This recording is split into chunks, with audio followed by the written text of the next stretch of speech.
बांग्लादेशी घुसपैठियों को चुन चुन कर जार। बांग्लादेश में जो कुछ भी हुआ है उसको लेकर बटेंगे तो कटेंगे। ভারতের বিভিন্ন মন্ত্রীরা এবং পাতিনেতা সহ গণমাধ্যমগুলো বাংলাদেশকে বিভিন্নভাবে হুমকি দিয়ে আসছে। ভারত নাকি যে কোনো সময় বাংলাদেশ দখল করে নিতে পারে। এছাড়া ক্ষমতায় থাকা বিভিন্ন রাজনৈতিক দলের নেতারা প্রায় সময় বাংলাদেশকে দখলের হুমকি দিয়ে আসছে। কিন্তু আসলে কি ভারত বাংলাদেশকে যে কোনো সময় দখল করে নেওয়ার ক্ষমতা রাখে, নাকি এটা ভারতের শুধু ফাঁকা আওয়াজ? এবং ভারতের বিভিন্ন রাজনৈতিক দলের নেতারা বারবার কেন বাংলাদেশকে দখলের কথা বলছে? এটা কি ভারতের শুধু হুমকি পর্যন্ত সীমাবদ্ধ, নাকি বাংলাদেশকে যে কোনো সময় আক্রমণ করতে পারবে? এই সকল বিষয়গুলি সম্পর্কে আজকে ভিডিওতে আপনারা জানতে পারবেন। আগে আপনারা যারা নিজের দেশকে ভালোবেসে থাকেন তারা ভিডিওতে একটা লাইক দিয়ে চ্যানেলটি সাবস্ক্রাইব করে পাশে থাকা বেল আইকনে একটা ক্লিক করুন। ভারত বাংলাদেশকে দখল করতে গেলে ভারতের জন্য সবথেকে বড় বাধা হয়ে দাঁড়াবে বাংলাদেশ সেনাবাহিনী, বিজিবি এবং নৌবাহিনী। সর্বপ্রথম যে ফোর্সটি ভারতকে বাধা দিবে তার নাম বিজিবি, যেটি বাংলাদেশ বর্ডার গার্ড নামে পরিচিত।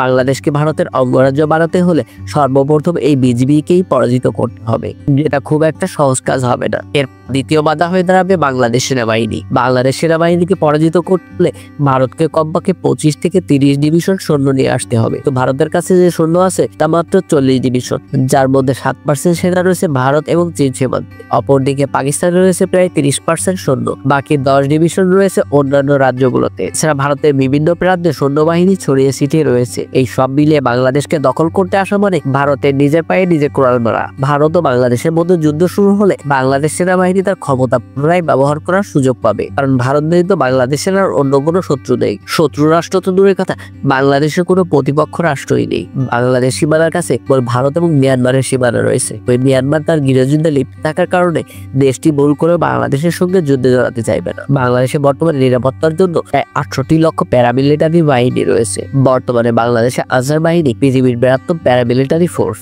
বাংলাদেশে আধা সামরিক বাহিনীর সংখ্যা প্রায় 70 লক্ষ। ভারতের সাথে বাংলাদেশের যুদ্ধ বাঁধলে বাংলাদেশ আনসার বাহিনীর সদস্যরা যুদ্ধের সময় বাংলাদেশ সেনাবাহিনীর সঙ্গে যোগ দিবে। এছাড়া 1952 সাল এবং 1971 সালের যুদ্ধের কথা পৃথিবী হয়তো এখনো ভোলেনি। পুরো বাংলাদেশ একসাথে যেভাবে 1971 সালে যুদ্ধে যোগ দিয়েছিল, বাংলাদেশের 17 কোটি মানুষ একসাথে এই যুদ্ধে যোগ দিবে। এই যুদ্ধ সংঘটিত হলে ভারতকে সক্রিয়ভাবে কোনো পদক্ষেপ নিতে দেখা যাবে না, কারণ চিরশত্রু চীন এবং পাকিস্তানকে মোকাবেলায় সর্বদা সতর্ক থাকতে হয় ভারতকে। একদিকে চীন এবং অন্যদিকে পাকিস্তান সীমান্ত, সর্বদা যেন ভারতকে আক্রমণ রোধ করতে ভারতকে বিপুল পরিমাণ সৈন্যবাহিনী নিয়োগ হয়। ভারত যদি বাংলাদেশের সাথে যুদ্ধের জন্য চীন এবং পাকিস্তান সীমান্ত থেকে সৈন্যবাহিনী সরিয়ে নেয়, তাহলে পাকিস্তান সেই সুযোগে কাশ্মীর দখল করে নেবে, চীন দখল করে নেবে অরুণাচল প্রদেশ। অন্যদিকে 7 সিস্টার্স রাজ্যের স্বাধীনতা কর্মীরা নিজেদের স্বাধীন করার জন্য সর্বোচ্চ শক্তি প্রয়োগ করবে। তাছাড়া আসাম, মেঘালয় এবং মিজোরাম দিয়ে ভারত কোনোভাবেই বাংলাদেশকে আক্রমণ করতে পারবে না, কারণ এই রাজ্যগুলো পাহাড় দ্বারা বেষ্টিত। বাংলাদেশ সমতল একটি দেশ, কিন্তু ভারতের ত্যাগগুলো বাংলাদেশের মাটিতে চলার জন্য উপযুক্ত নয়। এছাড়া বাংলাদেশ একটা নদীমাতৃক দেশ, পুরো দেশ জুড়ে রয়েছে নদীর ছড়াছড়ি। এই নদীগুলো বাংলাদেশের প্রতিরক্ষার ঢাল হিসেবে কাজ করে থাকে। তাছাড়া নদীমাতৃক দেশগুলো দখল করা অন্য দেশের থেকে অনেক কঠিন একটা কাজ। যদিও ভারতের এয়ারফোর্সকে কাজে লাগিয়ে বাংলাদেশের গুরুত্বপূর্ণ